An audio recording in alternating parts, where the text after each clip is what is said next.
নবম শ্রেণীর নব নব সৃষ্টি প্রবন্ধের নাম শুনলেই তোমাদের অনেকে বলে যে বাবা কি কঠিন, কত সব ভাষার নাম। আজকের এই ভিডিওটা শোনার পর তোমাদের সেই ধারণাটা একেবারেই পাল্টে যাবে। আজকের এই ভিডিওতে প্রত্যেকটা শব্দ, প্রত্যেকটা লাইন ধরে ধরে এমনভাবে বোঝানো হয়েছে যে আলোচনাটি শোনার পর নবনব সৃষ্টি প্রবন্ধটা তোমার মাথার মধ্যে একদম গেঁথে যাবে। তার আগে বলি, যারা এই চ্যানেলের ভিডিও প্রথমবার দেখছো তারা অবশ্যই চ্যানেলটিকে সাবস্ক্রাইব করে দিও আর পাশে থাকা বেল আইকনটি অল করে দিও। আমরা এই প্রবন্ধে জানবো যে কোন কোন ভাষা আত্মনির্ভরশীল ভাষা, বাংলা ভাষার শব্দভাণ্ডারে কোন কোন বিদেশি ভাষার শব্দ বেশি স্থান পেয়েছে, আর এই সমস্ত বিদেশি ভাষার শব্দগুলো আমাদের পরিত্যাগ করা উচিত না উচিত নয়, এই বিষয়ে আমরা এই প্রবন্ধে জানব। নবনব সৃষ্টি প্রবন্ধটি লিখেছেন সৈয়দ মুজতবা আলী। সৈয়দ মুজতবা আলী 1904 খ্রিস্টাব্দে জন্মগ্রহণ করেন আর 1974 খ্রিস্টাব্দে তার মৃত্যু হয়। তিনি একজন পণ্ডিত ব্যক্তি ছিলেন, বিভিন্ন ভাষায় তার পাণ্ডিত্য ছিল। তিনি দেশ, আনন্দবাজার, বসুমতী ইত্যাদি বিভিন্ন পত্রিকায় নিয়মিত লিখতেন। তার উল্লেখযোগ্য গ্রন্থগুলি হল দেশে বিদেশে, চাচা কাহিনী, শবনম, চতুরঙ্গ, ধূপছায়া ইত্যাদি। আমরা মূল প্রবন্ধের আলোচনায় চলে যাই। প্রবন্ধের নাম নবনব সৃষ্টি, লিখেছেন সৈয়দ মুজতবা আলী। এই নবনব সৃষ্টি প্রবন্ধটি চতুরঙ্গ প্রবন্ধ গ্রন্থের অন্তর্গত। কি বললাম? চতুরঙ্গ, তোমরা লিখে নেবে, চতুরঙ্গ প্রবন্ধ গ্রন্থের অন্তর্গত। চতুরঙ্গ হচ্ছে মূল গ্রন্থের নাম, ঠিক আছে, যে বইয়ে এই প্রবন্ধটা রয়েছে। তবে এই প্রবন্ধ সংক্ষেপিত আর সম্পাদিত। এই চতুরঙ্গ প্রবন্ধ গ্রন্থের মধ্যে একটি প্রবন্ধ আছে যার নাম মামদোর পুনর্জন্ম।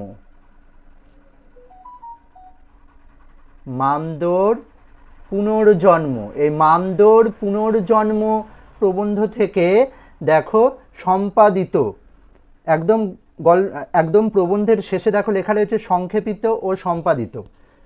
তাহলে আমরা কি দেখলাম যে মূল গ্রন্থ চতুরঙ্গ মূল প্রবন্ধ গ্রন্থ, আর এই প্রবন্ধ গ্রন্থের মধ্যে একটি প্রবন্ধ আছে যার নাম মামদোর পুনর্জন্ম।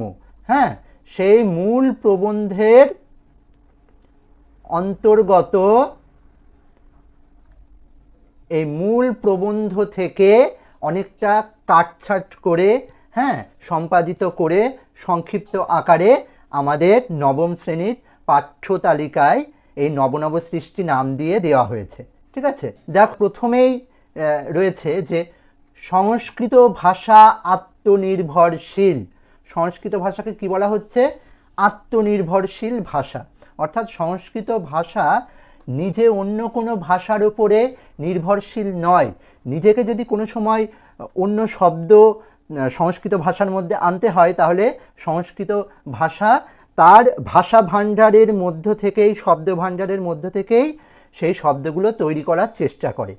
কোনো নূতন চিন্তা, অনুভূতি কিংবা বস্তুর জন্য নবীন শব্দের প্রয়োজন হলে সংস্কৃত ধার করার কথা না ভেবে আপন ভাণ্ডারে অনুসন্ধান করে।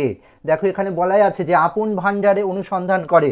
অর্থাৎ সংস্কৃত যদি চায় যে নতুন কোনো শব্দ তৈরি করবে, তাহলে নিজের শব্দ ভাণ্ডারের মধ্যে যে শব্দগুলো রয়েছে সেখান থেকেই সংস্কৃত ভাষা শব্দ নেয়, বা সংস্কৃত ভাষা সেখান থেকেই শব্দ তৈরি করে নেয়। এমন কোনো ধাতু বা শব্দ সেখানে আছে কি না যার সামান্য অদল বদল করে কিংবা পুরনো ধাতু দিয়ে নবীন শব্দটি নির্মাণ করা যায় নাকি। অর্থাৎ ধাতু কি? যে শব্দের যে মূল অংশ সেটাই হচ্ছে ধাতু। সেই ধাতু অর্থাৎ সেই সংস্কৃত শব্দের মধ্যে সংস্কৃত ধাতু দিয়েই অন্য একটা সংস্কৃত শব্দ তৈরি করা যায় কি না, সেটা সবসময় সংস্কৃত ভাষা ভেবে এসেছে, ঠিক আছে, অর্থাৎ অন্য কোনো ভাষার উপরে নির্ভর করতে হয় না। সেই জন্য সংস্কৃত ভাষাকে বলা হচ্ছে কি আত্মনির্ভরশীল ভাষা। তার অর্থ অবশ্য এ নয় যে সংস্কৃত কস্মিন কালেও বিদেশি কোনো শব্দ গ্রহণ করেনি। অর্থাৎ তার অর্থ এটা নয় যে সংস্কৃত শব্দ কোনো দিনই বিদেশি শব্দ গ্রহণ করেনি, এমন নয়। নিয়েছে কিন্তু তার পরিমাণ এতই মুষ্টিমেয় যে সংস্কৃতকে স্বয়ংসম্পূর্ণ ভাষা বলাতে কারো কোনো আপত্তি থাকার কথা নয়। কি বলছেন লেখক, যে নিয়েছে অন্য ভাষা থেকে, অন্য বিদেশি শব্দ থেকে ধার করেছে, কিন্তু সেটা এতটাই মুষ্টিমেয়, অর্থাৎ এতটাই কম পরিমাণে যে সংস্কৃতকে স্বয়ংসম্পূর্ণ ভাষা বলাই চলে, তাতে কোনো ক্ষতি নেই। প্রাচীন যুগের সব ভাষাই তাই। বলছেন যে প্রাচীন যুগের সব ভাষাই এমন আত্মনির্ভরশীল, হিব্রু, গ্রিক, আবেস্তা, হ্যাঁ, আর ঈষৎ পরবর্তী যুগের আরবিও আত্মনির্ভরশীল এবং অধিকাংশ ক্ষেত্রেই স্বয়ংসম্পূর্ণ। বলছেন যে হিব্রু, গ্রিক, আবেস্তা আর কিছুকাল পরের যে আরবি ভাষা, এরা সবাই আত্মনির্ভরশীল ভাষা, অর্থাৎ এরা স্বয়ংসম্পূর্ণ। বর্তমান যুগের ইংরেজি ও বাংলা আত্মনির্ভরশীল নয়। কোন কোন ভাষা আত্মনির্ভরশীল নয়? ইংরেজি ও বাংলা, এই দুটো ভাষাকে আত্মনির্ভরশীল ভাষা বলছেন না লেখক। কেন বলছেন একথা, সেটা আমরা জানব। আমরা প্রয়োজন মতো এবং অপ্রয়োজনেও ভিন্ন ভিন্ন ভাষা থেকে শব্দ নিয়েছি এবং নিচ্ছি। লেখক কি বলছেন, যে আমরা অর্থাৎ বাঙালিরা বাংলা শব্দ ভিন্ন ভিন্ন ভাষা থেকে আমরা শব্দ নিয়েছি। হ্যাঁ, বিভিন্ন ধরনের ভাষা থেকে আমরা শব্দ নিয়েছি। তোমরা যখন শব্দভাণ্ডার পড়বে ব্যাকরণে, তখন দেখতে পাবে যে কত শব্দ বাংলায় বিদেশি শব্দ বা দেশি অন্যান্য ভাষার শব্দ থেকেও আমরা গ্রহণ করেছি। পাঠান মোগল যুগে আইন, আদালত, খাজনা খারিজ নূতন রূপে দেখা দিল বলে আমরা আরবি ও ফার্সি থেকে প্রচুর শব্দ গ্রহণ করেছি। দেখো, পাঠানেরা পশতু ভাষায় কথা বলতো, হ্যাঁ, তবে তারা রাজকার্য পরিচালনার জন্য এই ফার্সি ভাষা তারা ব্যবহার করত, ঠিক আছে। আর মোগলদের মাতৃভাষা কি ছিল? চাগতাই তুর্কি। মোগলদের মাতৃভাষা ছিল চাগতাই তুর্কি। হ্যাঁ, এই চাগতাই তুর্কি তাদের মাতৃভাষা হলেও মোগলরা প্রশাসনিক কাজে, সরকারি কাজে তারা এই ফার্সি ভাষায় ব্যবহার করত। অর্থাৎ পাঠানদের মাতৃভাষা ছিল পশতু আর মোগলদের মাতৃভাষা ছিল চাগতাই তুর্কি। হ্যাঁ, মাতৃভাষা হলেও এই দুটো জাতি তাদের সরকারি কাজকর্মে ফার্সি ভাষাকে ব্যবহার করত।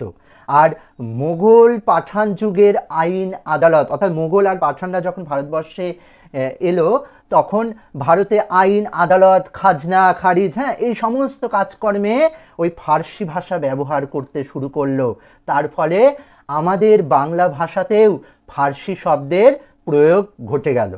এরপর বলছেন বিদেশি শব্দ নেওয়া ভালো না মন্দ সে প্রশ্ন অবান্তর।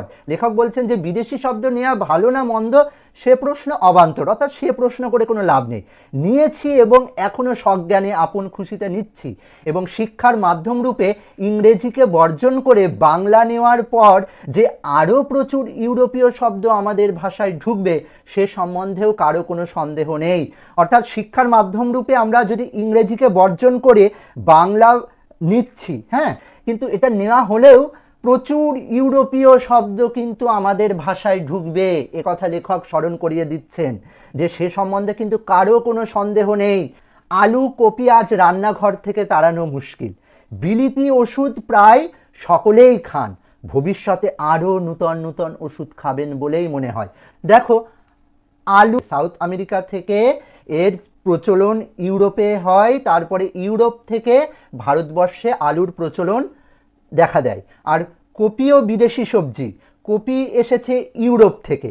অর্থাৎ এই আলু আর কপি এই দুটোই বিদেশি সবজি, এদের যেমন রান্নাঘর থেকে তাড়ানো বর্তমানে একেবারেই মুশকিল, হ্যাঁ, অর্থাৎ আমরা সবাই ব্যবহার করি, আলু কপি এগুলো না হলে যেন চলেই না আমাদের, তেমনি বিদেশি ওষুধও না হলে আমাদের চলে না। সেই কথাই বলছেন লেখক যে এই দুই বিদেশি বস্তুর ন্যায় আমাদের ভাষাতেও বিদেশি শব্দ থেকে যাবে, নূতন আমদানিও বন্ধ করা যাবে না। পৃথিবীতে কোনো জিনিসই সম্পূর্ণ অসম্ভব নয়, অন্তত চেষ্টা করাটা অসম্ভব নাও হতে পারে। হিন্দি উপস্থিত সেই চেষ্টাটা করছেন, বহু সাহিত্যিক উঠে পড়ে লেগেছেন হিন্দি থেকে আরবি, ফার্সি এবং ইংরেজি শব্দ তাড়িয়ে দেবার জন্য। তাহলে বহু সাহিত্যিক লেগে পড়েছেন কি জন্যে? হিন্দি সাহিত্যিকরা চাচ্ছেন যে হিন্দি থেকে আরবি, ফার্সি এবং ইংরেজি শব্দ তাড়িয়ে দেবার জন্য তারা চেষ্টা করছেন।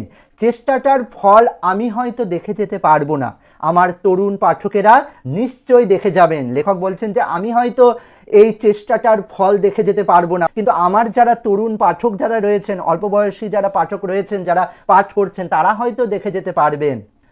ফল যদি ভালো হয় তখন তারা না হয় চেষ্টা করে দেখবেন। যদি দেখা যায় যে না, তাড়ানো সম্ভব হয়েছে, তাহলে তারা এই বাংলা থেকেও এই আরবি, ফার্সি, ইংরেজি শব্দ বা বিদেশি এই শব্দগুলোকে তাড়ানোর ন্যায় চেষ্টা করে দেখবেন। বলা বাহুল্য, রবীন্দ্রনাথ স্বচ্ছন্দে লিখেছেন, আব্রু দিয়ে, ইজ্জত দিয়ে, ইমান দিয়ে, বুকের রক্ত দিয়ে। এই লাইনটা রবীন্দ্রনাথ ঠাকুরের কর্তার ভূত গল্পে রয়েছে। যখন সবাই জিজ্ঞাসা করছেন যে খাজনা দেব কিসে, তখন উত্তর আসছে আব্রু দিয়ে, ইজ্জত দিয়ে, ইমান দিয়ে, বুকের রক্ত দিয়ে। দেখো এখানে আব্রু, আব্রু কোন ভাষার শব্দ? আব্রু হলো ফার্সি ভাষার শব্দ, ঠিক আছে। আর ইজ্জত, ইজ্জত হলো আরবি ভাষার শব্দ। ইমান এই শব্দটিও আরবি ভাষার শব্দ। হ্যাঁ, অর্থাৎ রবীন্দ্রনাথও এই আরবি আর ফার্সি শব্দ তার লেখার মধ্যে ব্যবহার করে গেছেন। নজরুল ইসলাম ইনকিলাব, ইনক্লাব নয়, এবং শহীদ শব্দ বাংলায় ঢুকিয়ে গিয়েছেন। এই ইনক্লাব শব্দটাও ফার্সি শব্দ, ঠিক আছে, ফার্সি শব্দ। ইনক্লাব শব্দটাও ফার্সি শব্দ, আর শহীদ শব্দ আরবি শব্দ, ঠিক আছে। অর্থাৎ নজরুল ইসলামও এই আরবি ফার্সিকে তার রচনায় ব্যবহার করেছেন। বিদ্যাসাগর সাধু রচনায় বিদেশি শব্দ ব্যবহার করতেন না। বেনামিতে লেখা অসাধু রচনায় চুটিয়ে আরবি ফার্সি ব্যবহার করতেন। কি বলছেন যে বিদ্যাসাগর যখন সাধু ভাষায় লিখতেন তখন বিদেশি শব্দ ব্যবহার করতেন না, কিন্তু অনামিতে বা বেনামিতে যখন লিখতেন, অর্থাৎ নিচের নাম বাদে যখন লিখতেন, হ্যাঁ, বা ছদ্মনামেও লিখতেন, তখন তিনি সেই অসাধু রচনায়, অর্থাৎ চলিত ভাষার রচনায় তিনি আরবি ফার্সি ব্যবহার করতেন। আর অতিশয় নিষ্ঠাবান ব্রাহ্মণ পণ্ডিত হরপ্রসাদ আরবি ফার্সি শব্দের বিরুদ্ধে জিহাদ ঘোষণা করা আহাম্মুকি বলে মনে করতেন। হরপ্রসাদ বলতে এখানে হরপ্রসাদ শাস্ত্রীর কথা বলা হচ্ছে। তিনি বাঙালি পণ্ডিত, সাহিত্যিক, একাধারে ইতিহাসবিদ। হ্যাঁ, তিনি প্রাচীন বাংলা সাহিত্যের নিদর্শন চর্যাপদ তিনি আবিষ্কার করেন। সেই হরপ্রসাদ শাস্ত্রীর কথা এখানে বলা হচ্ছে।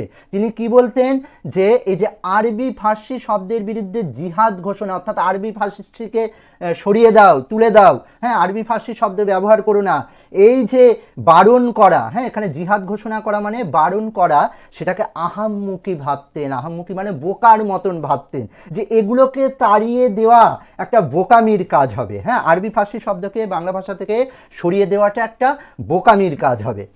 আলাল ও হুতুম এর ভাষা বিশেষ উদ্দেশ্যে নির্মিত হয়েছিল। সাধারণ বাংলা এ স্রোতে গা ঢেলে দেবে না বলে তার উল্লেখ এ স্থলে নিষ্প্রয়োজন। কি বলছেন যে আলাল ও হুতুমের ভাষা। আলাল বলতে আলালের ঘরের দুলাল রচনার কথা বলা হচ্ছে। কার লেখা? প্যারীচাঁদ মিত্র। প্যারীচাঁদ মিত্রের লেখা আলালের ঘরের দুলাল। আর হুতুম বলতে হুতুম প্যাঁচার নকশা। কার লেখা? কালীপ্রসন্ন সিংহ। কালীপ্রসন্ন সিংহের হুতুম প্যাঁচার নকশার কথা বলা হচ্ছে এখানে। এই আলাল আর হুতুমের ভাষা, এই রচনাগুলোর ভাষা কেমন ছিল? খুব সহজ সরল, অর্থাৎ সাধারণ মানুষ যে ভাষায় কথা বলে, হ্যাঁ, নিত্য দৈনন্দিন কার্যকলাপে ক্রিয়াকলাপে যে ভাষা কথা বলে সেই ভাষায় এই রচনাগুলো লেখা হয়েছিল। একটা সময় ছিল যে বাংলা ভাষা অত্যন্ত সংস্কৃত ঘেঁষা, একটু কঠিন ধরনের ছিল। প্যারীচাঁদ মিত্র আলালের ঘরে দুলাল বা কালীপ্রসন্ন সিংহের হুতুম প্যাঁচার নকশাতে একেবারে সাদা মাটা আমরা যে ভাষায় কথা বলি, যে বাংলা ভাষায়, সেই সাধারণ মানুষের ভাষায় এখানে ব্যবহার করা হলো। তাই বলা হচ্ছে যে আলাল ও হুতুমের ভাষা বিশেষ উদ্দেশ্যে নির্মিত হয়েছিল।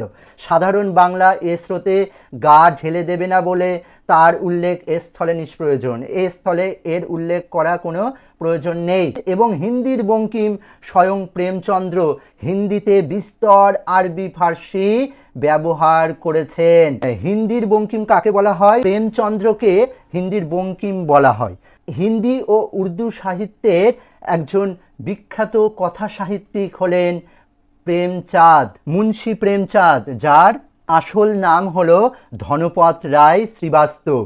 সেই প্রেমচন্দ্র হিন্দিতে প্রচুর আরবি ফার্সি ব্যবহার করেছেন।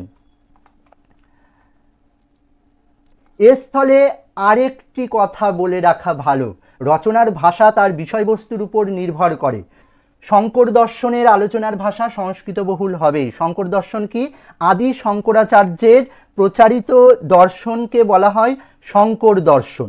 হ্যাঁ, এর প্রধান তত্ত্ব হলো অদ্বৈতবাদ, অর্থাৎ ব্রহ্ম বা পরম সত্য একটাই, জগৎ ও আত্মা আলাদা নয়। হ্যাঁ, জগৎ ও আত্মা একই।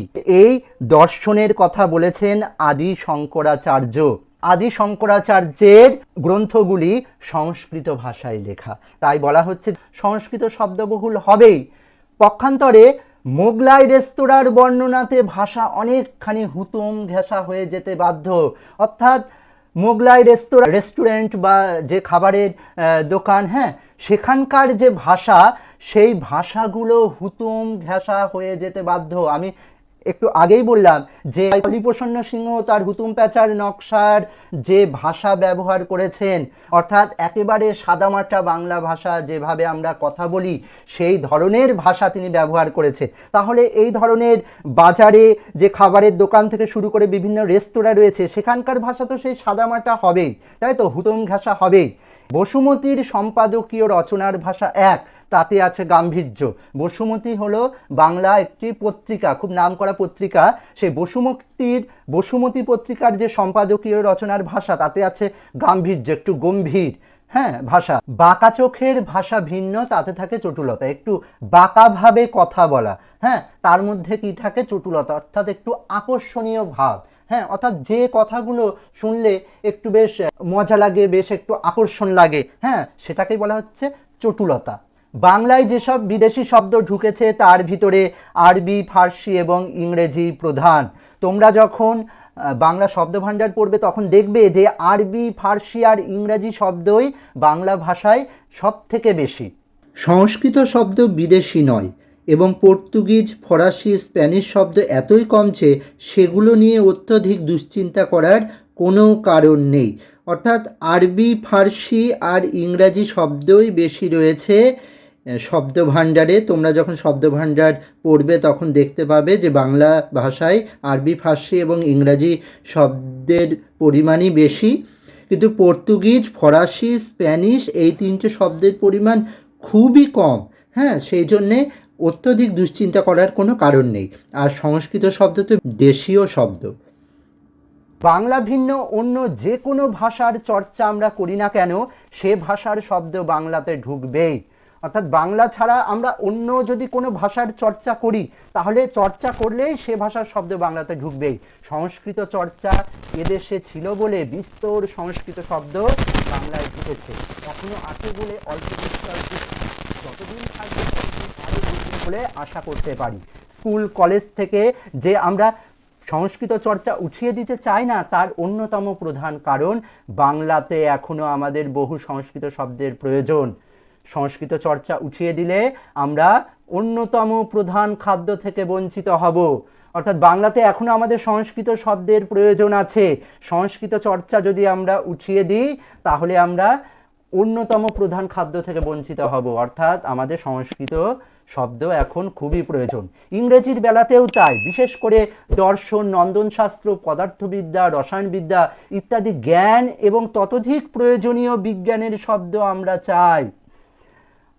অর্থাৎ এই দর্শন বলো বা নন্দনশাস্ত্র, পদার্থবিদ্যা, হ্যাঁ, রসায়নবিদ্যা, ফিজিক্স, কেমিস্ট্রি, হ্যাঁ, এগুলোতে প্রয়োজনীয় বিজ্ঞানের শব্দ আমরা চাই। অর্থাৎ বাংলায় এই ধরনের শব্দ নেই বললেই চলে, সেই জন্য আমাদের সেই ইংরাজির ওপরেই কিন্তু আমাদের নির্ভর করতে হয়। রেলের ইঞ্জিন কি করে চালাতে হয় সে সম্বন্ধে বাংলাতে কোনো বই আছে বলে জানি নে, তাই এসব টেকনিক্যাল শব্দের প্রয়োজন যে আরও কত বেশি সে সম্বন্ধে কোনো সুস্পষ্ট ধারণা এখনও আমাদের মনের মধ্যে নেই। সুতরাং ইংরেজি চর্চা বন্ধ করার সময় এখনও আসেনি। কি বলছেন যে এই ধরনের টেকনিক্যাল শব্দের প্রয়োজন আমাদের খুবই বেশি। অর্থাৎ এই যে ইঞ্জিনিয়ারিং পড়ার ক্ষেত্রে যে সমস্ত টেকনিক্যাল শব্দের প্রয়োজন আমাদের, সেই টেকনিক্যাল শব্দগুলো সবই ইংরাজি শব্দ, বেশিরভাগ সবটাই ইংরাজি শব্দ। সেই জন্য ইংরাজিকে বাদ দেওয়া খুবই মুশকিল। ইংরাজি চর্চা বন্ধ করার সময় এখনও আসেনি বলে জানাচ্ছেন লেখক। এরপরে আমরা দেখব, তিনি বলছেন যে একমাত্র আরবি ফার্সি শব্দের বেলা অনায়াসে বলা যেতে পারে যে এই দুই ভাষা থেকে ব্যাপকভাবে আর নূতন শব্দ বাংলাতে ঢুকবে না। কোন দুই ভাষা থেকে? আরবি ফার্সি ভাষা থেকে নূতন কোনো শব্দ বাংলায় ঢুকবে না। পশ্চিম বাংলাতে আরবি ফার্সি চর্চা যাবো করছে। পূর্ব বাংলায়ও এসব ভাষার প্রতি তরুণ সম্প্রদায়ের কৌতূহল অতিশয় ক্ষীণ বলে তার আয়ু দীর্ঘ হবে বলে মনে হয় না। অর্থাৎ পশ্চিম বাংলাতেও আরবি ফার্সি চর্চা প্রায় উঠে যাচ্ছে। পূর্ব বাংলার তরুণরাও এই ভাষার প্রতি আগ্রহ হারাচ্ছে। এবং শেষ কথা, আরব ইরানে অদূর ভবিষ্যতে যে হঠাৎ কোনো অভূতপূর্ব জ্ঞানবিজ্ঞানের চর্চা আরম্ভ হয়ে বাংলাকে প্রভাবিত করবে তার কোনো সম্ভাবনা নেই। অর্থাৎ আরব ইরানে যে আরবি ফার্সির চর্চা হয় সেখানে যে জ্ঞানবিজ্ঞানের চর্চা আরম্ভ হয়ে সেই জ্ঞানবিজ্ঞানের চর্চা বাংলাকে মুগ্ধ করবে বা বাংলাতে প্রভাব বিস্তার করবে এমন কোনো সম্ভাবনা নেই। কিন্তু যেসব আরবি ফার্সি শব্দ বাংলাতে ঢুকে গিয়েছে তার অনেকগুলো যে আমাদের ভাষাতে আরও বহুকাল ধরে চালু থাকবে সে বিষয়ে কোনো সন্দেহ নেই। অর্থাৎ লেখক বলছেন যে যে সমস্ত আরবি ফার্সি শব্দ বাংলাতে ইতিমধ্যেই ঢুকে গিয়েছে সেগুলো বহুকাল ধরে চালু থাকবে, হ্যাঁ, সে বিষয়ে কোনো সন্দেহ নেই। এবং দ্বিতীয়ত, কোনো লেখক নূতন বিদেশি শব্দের সন্ধান বর্জন করে পুরনো বাংলার চণ্ডী থেকে আরম্ভ করে হুতম পর্যন্ত অচলিত আরবি ফার্সি শব্দ তুলে নিয়ে সেগুলো কাজে লাগাবার চেষ্টা করছেন। তিনি বলতে চাইছেন যে কোনো লেখক নূতন বিদেশি শব্দের সন্ধান আর করছেন না। সেখানে বাংলা মঙ্গল কাব্য ধারার যে চণ্ডীমঙ্গল কাব্য রয়েছে, হ্যাঁ, চণ্ডী বলতে এখানে চণ্ডীমঙ্গল কাব্যের কথা বলা হচ্ছে, সেই চণ্ডীমঙ্গল কাব্য থেকে হুতুম প্যাঁচার নকশা পর্যন্ত এই সময়ে যা কিছু সাহিত্য রচিত হয়েছে সেখানে যে অচলিত আরবি ফার্সি শব্দগুলো রয়েছে সেগুলোই নিয়ে কাজে লাগাবার চেষ্টা করছেন। অর্থাৎ নতুন করে কোনো আরবি ফার্সি শব্দ লেখকরা গ্রহণ করছেন না। সেই বাংলার পুরনো সাহিত্য থেকেই যে শব্দগুলো অচলিত রয়েছে, হ্যাঁ, ততটা ব্যবহার নেই যে সমস্ত আরবি ফার্সি শব্দের, সেই শব্দগুলো তুলে নিয়েই লেখকরা তাদের রচনায় প্রয়োগ করছেন, ব্যবহার করছেন। কিছুদিন পূর্বেও এই এক্সপেরিমেন্ট করা অতিশয় কঠিন ছিল, কিন্তু অধুনা বিশ্ববিদ্যালয়ের কল্যাণে অনেক ছাত্রছাত্রীকে বাধ্য হয়ে পুরনো বাংলা পড়তে হয়। তারা এই সব শব্দের অনেকগুলো অনায়াসে বুঝতে পারবে বলে অচলিত অনেক আরবি ফার্সি শব্দ নূতন মেয়াদ পাবে। অর্থাৎ বিভিন্ন কলেজ বিশ্ববিদ্যালয়ে পুরনো বাংলা যে গ্রন্থগুলো রয়েছে, অর্থাৎ প্রাচীন বাংলা সাহিত্য বা মধ্যযুগের বাংলা সাহিত্যের যে গ্রন্থগুলো রয়েছে সেখানে যে আরবি আর ফার্সি শব্দগুলো রয়েছে যার ব্যবহার বর্তমানে আর প্রায় নেই বললেই চলে, সেই শব্দগুলো তারা খুঁজে নিয়ে, হ্যাঁ, বার করছে আর সেগুলো বিভিন্ন রচনাতে প্রয়োগ হচ্ছে। অর্থাৎ নতুন করে আর শব্দ বাংলা ভাষায় আহরণ করছেন না। ঠিক আছে, এই কথাই বলছেন। এই পরিস্থিতির সামনে জীবন মৃত এসব শব্দের একটা নূতন খতেন নিলে ভালো হয়। যে এরকম একটা পরিস্থিতির মধ্যে দাঁড়িয়ে, হ্যাঁ, যে কোন শব্দ জীবন্ত, কোন শব্দ মৃত, হ্যাঁ, এসব শব্দের একটা খতেন নিলে ভালো হয়, অর্থাৎ খোঁজখবর নিলে ভালো হয়। ভারতীয় মক্তব মাদ্রাসায় যদিও প্রচুর পরিমাণে আরবি ভাষা পড়ানো হয়েছিল। মক্তব মাদ্রাসা হলো যেখানে প্রধানত ইসলামী শিক্ষা দেওয়া হয়। হ্যাঁ, মক্তব হলো সে ইসলামী শিক্ষা যেখানে দেওয়া হয় প্রাইমারি স্কুলের মতন, আর মাদ্রাসা হলো উচ্চ বিদ্যালয় যেগুলো হাই স্কুলের মতন। হ্যাঁ, সেখানে প্রচুর পরিমাণে আরবি ভাষা পড়ানো হয়েছিল। তবু কার্যত দেখা গেল ভারতীয় আর্যগণ ইরানি আর্য সাহিত্য অর্থাৎ ফার্সির সৌন্দর্যে অভিভূত হলেন বেশি। ভারতীয় আর্যগণ ইরানি আর্য সাহিত্য অর্থাৎ ফার্সির সৌন্দর্যে তারা বেশি অভিভূত হলেন, অর্থাৎ ভারতীয় আর্যগণ ফার্সি ভাষার প্রতি বেশি আকৃষ্ট হলেন। উর্দু সাহিত্যের মূল সুর তাই ফার্সির সঙ্গে বাঁধা। এই জায়গাগুলো থেকে কিন্তু শর্ট কোশ্চেন আসতেই পারে। উর্দু সাহিত্যের মূল সুর কোন ভাষার সঙ্গে বাঁধা? উর্দু সাহিত্যের মূল সুর ফার্সির সঙ্গে বাঁধা, ফার্সি ভাষার সঙ্গে বাঁধা, আরবির সঙ্গে নয়। হিন্দি গদ্যের উপরও বাইরের যে প্রভাব পড়েছে সেটা ফার্সি, আরবি নয়। হ্যাঁ, অর্থাৎ ফার্সির প্রভাবই এই সমস্ত ক্ষেত্রে যেন বেশি, এই সব ক্ষেত্রে ফার্সির প্রভাবই বেশি। উর্দুর ক্ষেত্রেও তাই, হিন্দির ক্ষেত্রেও তাই। আর ভারতীয় আর্যগণ ওই ইরানি আর্য সাহিত্য অর্থাৎ ফার্সির সৌন্দর্যে বেশি আকৃষ্ট হয়েছিলেন। একদা ইরানে যে রকম আর্য ইরানি ভাষা ও সেমিতি আরবি ভাষার সংঘর্ষে নবীন ফার্সি জন্মগ্রহণ করেছিল, ভারতবর্ষে সেই সংঘর্ষের ফলে সিন্ধি, উর্দু ও কাশ্মীরি সাহিত্যের সৃষ্টি হয়। তাহলে ইরানে এই আর্য ইরানি ভাষা আর সেমিতি আরবি ভাষার সংঘর্ষে নবীন ফার্সি ভাষা জন্মগ্রহণ করেছিল। ঠিক তেমনভাবে ভারতবর্ষে সেই সংঘর্ষের ফলেই সিন্ধি, উর্দু ও কাশ্মীরি সাহিত্যের সৃষ্টি হয়। কিন্তু আরবির এই সংঘর্ষ ফার্সির মাধ্যমে ঘটেছিল বলে কিংবা অন্য যে কোনো কারণেই হোক, ভারতবর্ষীয় এ তিন ভাষা ফার্সির মতো নব সৃষ্টি দিয়ে ঐশ্বর্যশালী সাহিত্য সৃষ্টি করতে পারল না। কোন তিন ভাষা? এই সিন্ধি, উর্দু আর কাশ্মীরি সাহিত্য ঐশ্বর্যশালী অর্থাৎ খুব ভালো মাপের সাহিত্য সৃষ্টি তারা করতে পারল না।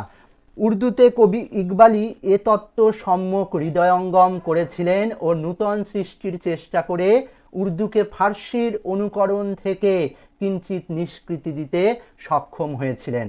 অর্থাৎ উর্দু সাহিত্যের লেখক ইকবাল এই বিষয়টা বুঝতে পেরেছিলেন, তাই তিনি উর্দুকে ফার্সির অনুকরণ থেকে কিঞ্চিত নিষ্কৃতি দিয়েছিলেন, অর্থাৎ ফার্সির প্রভাব মুক্ত করতে তিনি সক্ষম হয়েছিলেন।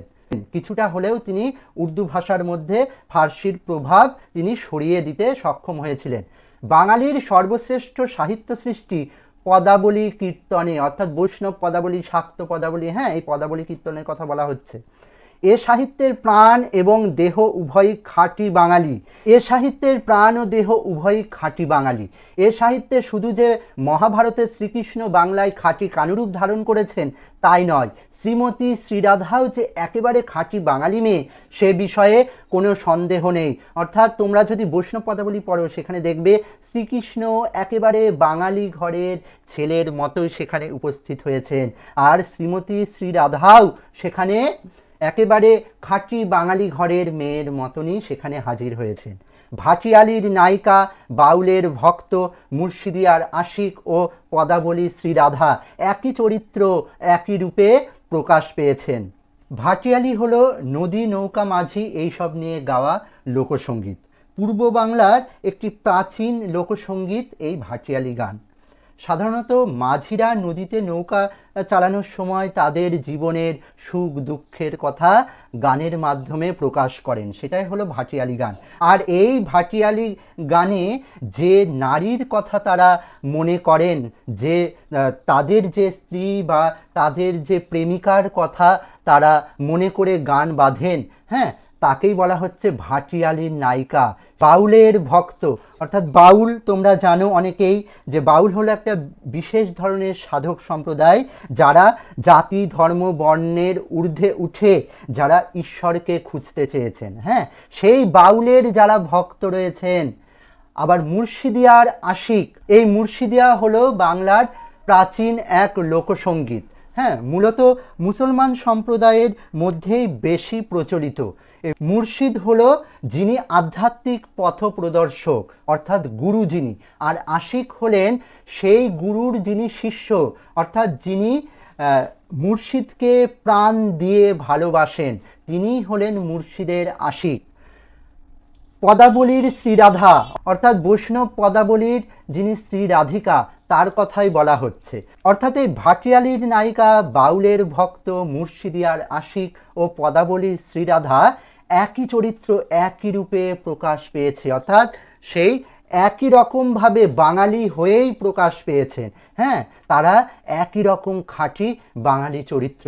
বাঙালির চরিত্রে বিদ্রোহ বিদ্যমান, তার অর্থ এই যে কি রাজনীতি, কি ধর্ম, কি সাহিত্য, যখনই যেখানে সে সত্য শিব সুন্দরের সন্ধান পেয়েছে তখনই সেটা গ্রহণ করতে চেয়েছে, এবং তখন কেউ গতানুগতিক পন্থা, প্রাচীন ঐতিহ্য এর দোহাই দিয়ে সে প্রচেষ্টায় বাধা দিতে গেলে তার বিরুদ্ধে বিদ্রোহ করেছে। অর্থাৎ বলতে চাইছেন যে বাঙালির চরিত্রে সবসময় একটা বিদ্রোহী ভাব রয়েছে। হ্যাঁ, সেটা রাজনীতি হতে পারে, ধর্ম হতে পারে, সাহিত্য হতে পারে। যখনই যেখানে বাঙালি দেখেছেন যে সত্য শিব সুন্দরের যখনই সেখানে সন্ধান পেয়েছে বাঙালি, তখনই সেটাকে গ্রহণ করেছে।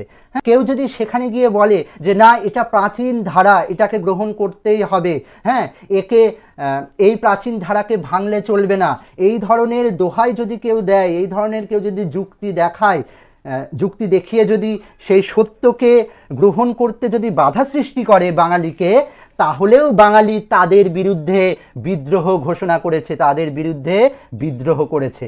এবং তার চেয়েও বড় কথা, যখন সে বিদ্রোহ উচ্ছৃঙ্খলতায় পরিণত হতে চেয়েছে তখন তার বিরুদ্ধে আবার বিদ্রোহ করেছে।